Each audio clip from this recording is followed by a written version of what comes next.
میرے محترم بھائیوں، آج ہم بات کریں گے کہ آخر وہ کون سے گناہ ہیں جو ہمارے گھروں میں بے بہا غربت لاتے ہیں، پریشانیاں لاتے ہیں، جو ہمیں پریشانیوں کی دلدل میں اس طرح پھنسا دیتے ہیں کہ نکلنے کا کوئی راستہ ہی دکھائی نہیں دیتا۔ آخر آج ہمارے دل بے قرار کیوں ہیں؟ آخر آج دل کی دنیا اجڑی ہوئی کیوں لگتی ہے؟ ہمارے پاس پیسہ بھی ہے، ہمارے پاس دولت بھی ہے، سہولتیں بھی ہیں، مگر پھر بھی راتوں کو کروٹیں بدلتی رہتی ہیں، مگر پھر بھی راتوں کو نیند نہیں آتی، دل بے چین رہتا ہے، سینہ گھبراہٹ سے بھرا رہتا ہے۔ آخر یہ سب کچھ کیوں ہو رہا ہے؟ آخر یہ سب کچھ کیوں ہو رہا ہے؟ اور سب سے حیران کن بات تو یہ ہے کہ ہم نماز بھی پڑھتے ہیں پھر بھی پریشانیوں سے نہیں نکل پا رہے، ہم قرآن مجید کی تلاوت بھی کرتے ہیں پھر بھی ہم پریشانیوں کی دلدل سے نہیں نکل پا رہے۔ سجدہ دل کو سکون دیتا ہے، سجدہ دل کو سکون دیتا ہے، قرار دیتا ہے، اطمینان دیتا ہے، تو پھر نماز پڑھنے کے باوجود بھی، قیام رکوع و سجود کرنے کے باوجود بھی یہ خلا باقی کیوں ہے؟ کہیں ایسا تو نہیں کہ ہم عبادت تو کر رہے ہیں مگر اطاعت چھوڑ چکے ہیں؟ ہم اللہ کی عبادت تو کر رہے ہیں مگر اس کے رسول کی اطاعت چھوڑ چکے ہیں، سجدے کرتے ہیں مگر زبان، آنکھ اور دل کی حفاظت نہیں کرتے، اس لیے عبادت صرف شکل بن گئی ہے اور اثر ہمیشہ کے لیے رخصت ہو گیا ہے۔ یاد رکھو میرے بھائیوں، میرے اللہ کا فرمان ہے کہ وہ کسی قوم کی حالت نہیں بدلتا جب تک وہ قوم خود اپنی حالت نہ بدلے۔ یہ میرے اللہ کا فرمان ہے، یہی آج کے بیان کا دروازہ ہے، یہی راز ہے ہماری بے چینی کا، اور یہی راستہ ہے سکون کی طرف واپسی کا۔ خدا را دل کے کانوں سے سنیے گا، مختصر سا بیان ہے، آپ لوگوں کی زندگی بدل دے گا آج کا بیان۔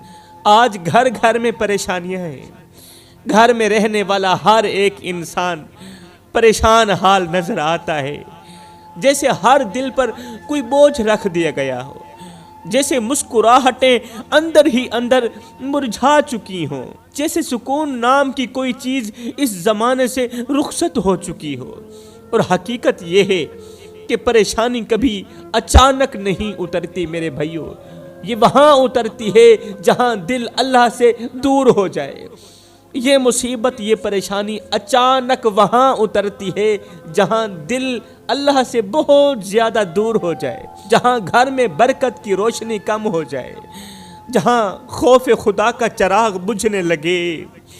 او میرے اسلامی بھائیوں، زندگی کی راہوں میں ایک اصول ہمیشہ یاد رکھو، جس گھر میں شکر کم ہو جائے نا، وہاں آزمائشیں زیادہ ہو جاتی ہیں، یوں سمجھ لو وہاں مصیبتیں، وہاں پریشانیاں زیادہ ہو جاتی ہیں، اور جس دل میں صبر ختم ہو جائے وہاں سکون کی ساری کھڑکیاں بند ہو جاتی ہیں۔ آج انسان ہر چیز کا حل دنیا میں تلاش کر رہا ہے مگر اپنی سب سے بڑی ضرورت اللہ سے تعلق بھول چکا ہے، اپنی سب سے بڑی ضرورت بھی بھول چکا ہے اور اللہ سے تعلق بھی بھول چکا ہے۔ دلوں سے دعائیں غائب ہو جائیں تو پھر آنکھوں سے آنسو بھی نہیں رکتے۔ جو اپنے رب کے سامنے جھکنا چھوڑ دے وہ حالات کے سامنے جھکنے پر مجبور ہو جاتا ہے۔ کون مجبور ہو جاتا ہے؟ جو اپنے رب کے سامنے جھکنا چھوڑ دے۔ کبھی کبھار اللہ ہمیں اس لیے توڑتا نہیں کہ ہمیں تکلیف دے، بلکہ اس لیے توڑتا ہے کہ ہم دوبارہ اسی کی طرف پلٹ آئیں، اسی سے مدد مانگیں، اللہ کو اپنا سہارا سمجھیں۔ وہ رب جس نے تہجد کے وقت دروازہ کھول کر فرمایا، ہے کوئی مجھ سے مانگنے والا میں اس کی جھولیاں بھر دوں، ہے کوئی مجھ سے بخشش طلب کرنے والا، ہے کوئی مجھ سے مدد مانگنے والا، وہ رب آج بھی ہمارے انتظار میں ہے اور وہ آج بھی سنتا ہے وہ آج بھی اٹھے ہوئے ہاتھوں کو خالی نہیں لوٹاتا۔ دنیا ایک دن بدل جائے گی مگر اللہ کے وعدے کبھی نہیں بدلیں گے۔ بس ایک بات دل میں بٹھا لو میرے بھائیو، جو دل رب سے جڑ جائے، جو قلب اللہ سے جڑ جائے، اسے دنیا کی کوئی طاقت توڑ نہیں سکتی۔ اور میرے بھائیو، اللہ کا فرمان ہے وَإِذَا سَأَلَكَ عِبَادِي عَنِّي فَإِنِّي قَرِيبٌ، اور جب میرے بندے تجھ سے میرے بارے میں پوچھیں تو انہیں بتا دینا کہ میں ان کے بہت ہی قریب ہوں۔ بس یہی ایک آیت کافی ہے انسان کے دل کو ٹکڑے ٹکڑے کر دینے کے لیے، ایک ہی آیت کافی ہے انسان کو جھنجھوڑ دینے کے لیے۔ کیونکہ سوال یہ نہیں کہ اللہ قریب ہے، سوال یہ نہیں کہ اللہ قریب ہے یا نہیں، سوال یہ ہے کہ ہم نے آخری بار کب اسے قریب سے محسوس کیا تھا، ہم نے آخری مرتبہ لاسٹ ٹائم کب اپنے رب کو اپنے بالکل قریب کیا تھا، کب ہم نے آخری بار اس کے سامنے رو کر کہا تھا کہ اے میرے رب میں بہت تھک گیا ہوں۔ کب کہا تھا آخری بار؟ تجھے اور مجھے یاد ہے جب کہا ہو اللہ میں تھک گیا ہوں، میں تھک گیا ہوں، اب تو مجھے تھام لے۔ میرے بھائیو، اللہ کا یہ فرمان سن کر بھی اگر دل نہ پگھلے تو پھر کس چیز کا انتظار ہے؟ وہ رب خود کہہ رہا ہے کہ میں بالکل قریب ہوں، بس پکارو۔ مگر ہم دنیا والوں کے دروازے پر روتے ہیں، ان لوگوں سے امیدیں باندھ رہے ہیں جو خود ٹوٹے ہوئے ہیں۔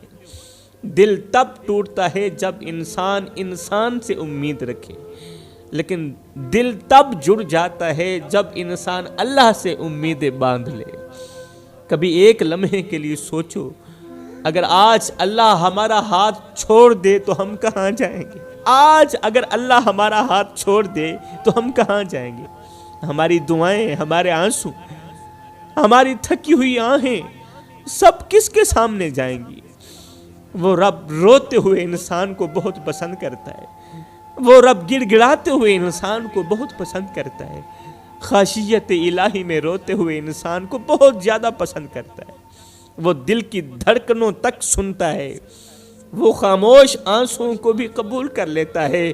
بس ایک بار سچے دل سے رب کو پکار کر تو دیکھو، ٹوٹے نصیب جوڑ دیتا ہے، بکھری ہوئی زندگیوں میں سکون اتار دیتا ہے۔ یاد رکھو، اللہ کے در پر گرے ہوئے آنسو کبھی ضائع نہیں جاتے، یہ وہ موتی ہیں جن سے قسمتیں بدلتی دکھائی دیتی ہیں۔ آ جاؤ میرے بھائیو، اللہ فرماتا ہے میرے بندے میں وہ رب ہوں جو رات کو درختوں کی ٹہنیوں پر بیٹھے پرندوں کو نیند میں گرنے نہیں دیتا۔ میں تجھے بے یار و مددگار کیسے چھوڑ سکتا ہوں؟ اور ہاں، جو فرشتے شام کو تیرے گناہ میرے پاس لے کر آتے ہیں، میں صبح انہی کے ہاتھوں میں تیرے لیے رزق بھیجتا ہوں۔ کتنا پیارا رب ہوں تیرا، تیری کتنی فکر کرتا ہوں۔ ذرا رب کے ان برگزیدہ بندوں کو یاد کرو میرے بھائیو، رب کے ان برگزیدہ بندوں کو یاد کرو جنہیں اللہ نے پہلے بڑی بڑی آزمائشوں میں ڈالا۔ اللہ نے خود آزمائشوں میں ڈالا، اپنے خاص بندوں کو آزمائشوں میں ڈالا۔ ہمارے پاس تو تھوڑی سی پریشانی آ جائے ہم اس کی ناشکری پہ تل جاتے ہیں، تھوڑی سی پریشانی آ جائے، اللہ کیا ہم تیرے دشمن تھے؟ آزمائشیں جھیلنے کے لیے کوئی اور نہیں تھا، صرف میں ہی تھا پوری دنیا میں؟ آؤ اللہ تعالیٰ کے ان برگزیدہ بندوں کو یاد کرتے ہیں جنہیں اللہ نے پہلے بڑی بڑی آزمائشوں میں ڈالا، بڑی بڑی آزمائشوں میں ڈالا، مصیبتوں میں ڈالا، مگر انہوں نے صبر کا دامن نہ چھوڑا، صبر کا دامن مضبوطی سے پکڑا، ثابت قدم رہے، اور پھر اللہ نے انہیں وہ مقام عطا کیا جس تک آج کوئی بھی نہ پہنچ سکا۔ آدم علیہ السلام سے لے کر آج تک کوئی بھی انسان ان تک نہ پہنچ سکا، وہ مقام عطا کیا میرے اللہ نے۔ حضرت ایوب علیہ السلام کو دیکھو، جسم بیماری سے ٹوٹ گیا، گھر ویران ہو گیا، لوگ چھوڑ گئے، مگر دل نے اللہ کو نہ چھوڑا، دل نے اللہ کو نہیں چھوڑا۔ اور جب رب نے ایوب کا صبر دیکھا تو بیماری کو دور کر دیا، بیماری ختم ہو گئی، دور ہو گئی، عزت بھی لوٹا دی اور نعمتیں بھی بارش کی طرح برس پڑی حضرت ایوب علیہ السلام کے اوپر۔ کیونکہ جو رب دینے کی طاقت رکھتا ہے وہ واپس لینے کی طاقت بھی رکھتا ہے۔ جس نے بیماری دی ہے تمہیں یقین ہونا چاہیے شفا بھی اسی کے ہاتھ میں ہے، پھر شفا لینے کے لیے کسی اور کے دروازے پر جانا فضول ہے۔ جس نے بیماری دی ہے شفا اسی کے ہاتھ میں ہی ہے۔ حضرت سیدنا یوسف علیہ السلام کو دیکھو، کبھی کنویں میں پھینکا گیا، کبھی غلام بنا کر بیچا گیا، کبھی جیل میں ڈال دیا گیا، مگر ثابت قدم رہے، گناہ کے دروازے اپنے ہاتھوں سے بند کیے، اور پھر رب نے آخر کار حضرت یوسف علیہ السلام کو بادشاہت تک پہنچا دیا۔ حضرت ابراہیم علیہ السلام کو آگ میں پھینکا گیا، آگ میں، مگر دل نے خوف کے بجائے اللہ پر یقین رکھا، ڈر کے بجائے اللہ پر یقین رکھا۔ پھر وہی آگ، جب حضرت ابراہیم علیہ السلام نے اللہ پر پختہ یقین رکھا نا، پھر وہی آگ سلامتی بن گئی۔ آہا، سلامتی، جنت کی ٹھنڈی ہوا بن گئی۔ آپ حضرت موسیٰ علیہ السلام کو دیکھیں، حضرت موسیٰ علیہ السلام کو فرعون جیسے ظالم کے مقابلے کھڑا کیا گیا، لیکن جب یقین کامل تھا تو سمندر بھی راستہ بنا کر کھل گیا۔ میرے اسلامی بھائیوں، یہ سب اس لیے ہوا کہ ان کا دل اللہ سے جڑا ہوا تھا، دنیا کے ڈر سے نہیں، رب کے حکم سے چلتے تھے وہ لوگ۔ وہ دنیا کے ڈر سے نہیں چلتے تھے، وہ دنیا والوں کے آگے نہیں جھکتے تھے، وہ خوف کے مارے نہیں چلتے تھے، رب کے حکم سے چلتے تھے۔ اس لیے رب نے انہیں وہ نوازا آج تک کسی اور کو نہ نوازا۔ لیکن آج کے انسان کو دیکھو، ذرا سی مشکل آئے تو زبان شکایتوں سے بھر جاتی ہے، زبان پر ناشکری آ جاتی ہے، تھوڑی سی رکاوٹ آئے تو اللہ سے گلہ شروع کر دیتا ہے آج کا انسان، ذرا سی پریشانی آئے تو امید کا دامن چھوڑ دیتا ہے آج کا انسان۔ ہم وہ امت ہیں جن کے سامنے نبیوں کی مثالیں موجود ہیں، مگر پھر بھی ہم کمزور ہیں، ہمارا ایمان کمزور ہے۔ اللہ اکبر، بے صبری، جلد بازی اور دل میں بے یقینی نے ہمیں ٹکڑے ٹکڑے کر دیا ہے۔ آج لوگ نماز چھوڑ کر سکون ڈھونڈتے ہیں، گناہ کر کے خوشیاں تلاش کرتے ہیں، دنیا کے پیچھے بھاگ کر اللہ کو بھول جاتے ہیں، اور پھر حیران ہوتے ہیں کہ زندگی میں برکت کیوں نہیں، دل میں سکون کیوں نہیں، گھر میں خوشیاں کیوں نہیں۔ اللہ کی سنت ہمیشہ ایک ہی رہی ہے، ایک ہی رہی ہے میرے اللہ کی سنت، کہ جو صبر کرے گا بس اسے انعام ملے گا، جو شکر کرے گا اسے انعام ملے گا، جو صبر چھوڑ دے گا وہ اس انعام سے محروم رہ جائے گا، پھر وہ سکون سے بھی محروم رہ جائے گا، پھر وہ رزق سے بھی محروم رہ جائے گا۔ نبیوں نے ثابت قدمی دکھائی، اس لیے رب نے ان کے لیے تمام دروازے کھول دیے۔ آج ہم ثابت قدمی چھوڑ بیٹھے ہیں، اس لیے رزق کے دروازے، خوشی کے راستے، سکون کے دروازے بند محسوس ہوتے ہیں ہمیں۔ اگر ہم چاہیں تو آج بھی وہ مقام پا سکتے ہیں، آج بھی اللہ کی مدد اتر سکتی ہے، آج بھی زندگی بدل سکتی ہے۔ بس شرط یہ ہے کہ ہم اپنی کمزوریوں کو پہچانیں، ہم اپنی کمزوریوں کو پہچانیں، اپنے رب کی طرف پلٹیں، گناہوں سے توبہ کریں اور دل کو ایمان کی روشنی سے بھر دیں۔ یاد رکھو، جو راستہ نبیوں نے چنا وہ مشکل ضرور تھا، مگر آخر کار وہی راستہ عزت، سکون اور جنت کا راستہ بنا۔ جوانو، کیا تم جانتے ہو کہ 3 گناہ ایسے ہیں جن کی وجہ سے گھر سے رحمت کے فرشتے روٹھ جاتے ہیں، اللہ ناراض ہو جاتا ہے۔ جوانو، سب کچھ کرنا مگر اللہ کو ناراض مت ہونے دینا۔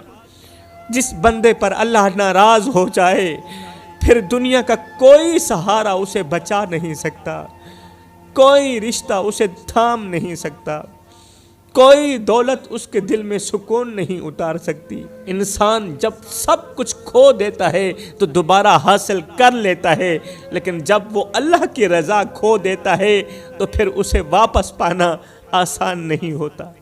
جوانوں آؤ میں تمہیں ان 3 گناہوں کے بارے میں بتاتا ہوں۔ یہ وہ گناہ ہیں جن کی آگ دنیا میں بھی جلتی ہے اور آخرت میں بھی انسان کو جلا کر راکھ کر دیتی ہے۔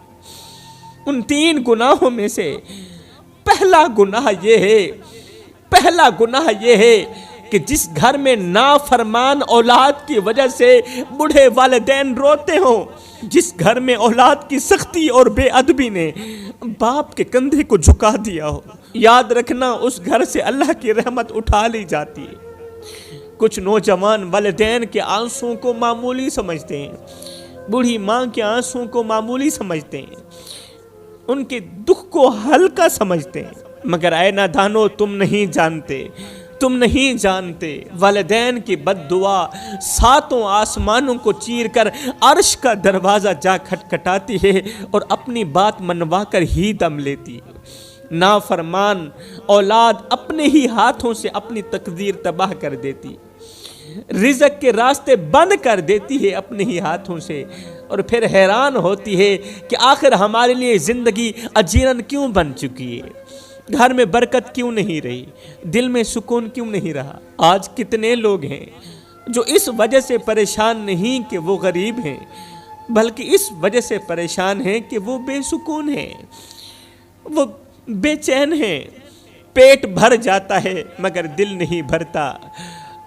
آج لاکھوں دل روتے ہیں، رات کے اندھیرے میں سسکیاں نکلتی ہیں، اللہ سے شکوہ کرتے ہیں، شکایت کرتے ہیں، اے اللہ ہم نے تیرے بندوں کو کیا بگاڑا تھا، تیرے بندوں نے تو ہمارا جینا ہی حرام کر دیا، ہم سے ہمارا سکون چھین لیا تیرے بندوں نے، ہماری خوشیاں لوٹ لی تیرے بندوں نے، ہمارے کمزور بدن پر بھاری بوجھ رکھ دیا تیرے بندوں نے۔ میرے محترم بھائیوں، حقیقت یہ ہے کہ آج لوگ غربت سے نہیں بے سکونی سے مر رہے ہیں، غربت سے نہیں بے چینی سے مر رہے ہیں، حالات کے تانوں سے مر رہے ہیں، اپنوں کی بے وفائی، دوستوں کے دھوکے بازیوں سے مر رہے ہیں۔ آج انسان کے لیے سب سے بڑا خطرہ بن چکا ہے۔ آج راہ چلتا انسان ہنستے بستے انسان کو کچل کے رکھ دیتا ہے۔ کتنے گھروں کے دروازے شام کو اس امید پر کھلتے ہیں کہ کوئی اپنا واپس آ جائے، مگر جب دروازہ کھلتا ہے تو خبر آتی ہے کہ وہ تو سڑک پر کسی کے قدموں کے نیچے کچلا گیا۔ اللہ میں بہت کمزور ہوں، مجھ میں لڑنے کی ہمت نہیں، کسی کے سامنے کچھ کہنے کی جرت بھی نہیں، لیکن تو جانتا ہے نا کہ مجھے کس نے دکھ دیا، تو جانتا ہے نا کس نے میری عزت والی پگڑی خاک میں ملائی، کس نے میرے جذبات روندے، کس نے میرے اعتبار کا جنازہ نکالا۔ اللہ اگر میں غلط ہوں تو مجھے معاف کر دے، لیکن اگر میں بے قصور ہوں تو میرا انصاف کر دے۔ میرے بھائیوں، کوئی تمہیں گرا دے تو خاموش ہو جانا، کوئی تمہارا دل دکھا دے تو بھی خاموش ہو جانا، کوئی تمہاری نیکی کو بدی کہہ دے، کوئی تمہاری اچھائی کو برائی کہہ دے تو بھی خاموش رہ جانا، تب بھی خاموش رہنا، کیونکہ اللہ کی غیرت بہت بڑی ہے، اللہ کی غیرت بہت بڑی ہے، وہ اپنے بندوں کو روتا ہوا نہیں دیکھ سکتا۔ جب اوپر والا انصاف کا قلم اٹھاتا ہے نا، جب اوپر والا انصاف کا قلم اٹھاتا ہے نا تو ظالم کی پوری دنیا راکھ کر دیتا ہے۔ جب میرے محمد کا رب انصاف کرنے پہ آتا ہے تو پھر ظالم کو ایسے گھسیٹتا ہے جیسے کسی ناپاک اور غلیظ چیز کو گھسیٹ کر کچرے کے ڈھیر میں پھینکا جا رہا ہو، دھرتی کو ایک بار پھر سے پاک کیا جا رہا ہو، اور یہ سب اس لیے ہو رہا ہوتا ہے کہ لوگ یہ دیکھ کر عبرت حاصل کریں۔ تو فرمایا کبھی بھی کسی کو دکھ مت دینا، کسی کی زندگی اچیرن نہیں بنانی، کسی کو دکھ دے کر، کسی کو درد دے کر، کسی کو غم دے کر۔ تجھے کیا لگتا ہے کہ تو ساری زندگی ایسے ہی ہنستا رہے گا، تو ساری زندگی ایسے ہی مسکراتا رہے گا؟ نہ بندے نہ، بس وقت کے الٹنے کی دیر ہے، تیری باری بھی دور نہیں ہے، اس لیے کہ زندگی کسی نہ کسی موڑ پہ اپنا کیا آخر بھگت نہیں پڑتا ہے۔ تو فرمایا کبھی بھی اپنے والدین کو دکھ مت دینا، والدین کو درد مت دینا، کیونکہ جس دن ماں باپ کے دل سے آہ نکلی نا، اس دن سمجھ لینا رحمت کے فرشتے تم سے روٹ گئے ہیں، خوشیاں تم سے منہ موڑ گئی ہیں۔ یہ تو ہو گیا پہلا گناہ۔ اب بات کرتے ہیں دوسرے گناہ کی، جو گھر میں رحمت کے فرشتوں کو نہیں آنے دیتا، اور وہ ہے جس گھر میں قرآن کی جگہ گانوں کی آواز گونجتی ہو۔ ایسے گھروں میں سکون نہیں اترتا۔ میرے کریم نبی نے فرمایا جس دل میں قرآن کی جگہ شور، غفلت اور بے حیائی بسیرا کر لے قرآن کی جگہ، وہ دل نور سے ہمیشہ کے لیے محروم رہ جاتا ہے۔ آج کتنے گھر ہیں جن کے اندر صبح دوپہر شام گانوں کی آواز گونجتی ہے، اور پھر سب پوچھتے ہیں سکون کہاں مر گیا؟ ارے قرآن تو الماریوں میں پڑا ہوا تمہاری زندگی پر افسوس کر رہا ہے، اور ٹی ویوں کو آباد کر رکھا ہے تم لوگوں نے۔ ایک وقت تھا جب گھروں کے اندر قرآن مجید کی آواز گونجا کرتی تھی۔ میرے نبی نے فرمایا راتوں کی تاریکیوں میں اٹھ اٹھ کے قرآن پڑھا کرو، راتوں کی تاریکیوں میں اٹھ اٹھ کے قرآن پڑھا کرو، اور قرآن پڑھتے وقت رویا بھی کرو۔ اگر رونا نہ بھی آئے تو رونے کی کوشش کر لیا کرو۔ حضرت داتا علی حجویری سے پوچھا گیا، حضرت اگر رونے کی کوشش کریں پھر بھی رونا نہ آئے تو کیا کریں؟ آپ نے فرمایا پھر اپنے مقدر پہ رویا کرو۔ اتنے سنگ دل ہو گئے ہو کہ آنکھیں آنسو بہانا بھی چھوڑ گئی ہیں۔ یہ تو ہو گیا دوسرا گناہ۔ اب بات کرتے ہیں تیسرے گناہ کی، جو ہمارے گھر میں رحمت کے فرشتوں کو نہیں آنے دیتا، رزق بانٹنے والے، رزق میں برکت ڈالنے والے فرشتوں کو نہیں آنے دیتا، اور وہ گناہ ہے جس گھر میں غیبت کی جاتی ہو، چغلی کی جاتی ہو، جھوٹ بولا جاتا ہو جس گھر میں۔ ایسے گھروں میں نہ دلوں کو چین ملتا ہے، نہ رشتے سلامت رہتے ہیں، اور وہاں رحمت کے فرشتے قدم رکھنا پسند نہیں کرتے۔ آج کے گھروں میں دروازے بند ہیں مگر زبانیں کھلی ہوئی ہیں۔ آج کی محفلیں ذکر سے نہیں، لوگوں کے گوشت سے گرم ہوتی ہیں۔ کوئی ابھی بیٹھا نہیں ہوتا مگر اس کی عزت پہلے سے ہی میز پر پڑی ہوئی ہوتی ہے۔ میرا اللہ فرماتا ہے، اے میرے بندے، تو میری مخلوق کو کیوں کاٹتا ہے؟ تو میرے بندوں کی پیٹھ کیوں چھیدتا ہے؟ تو اپنے لفظوں سے قیامت کیوں بساتا ہے؟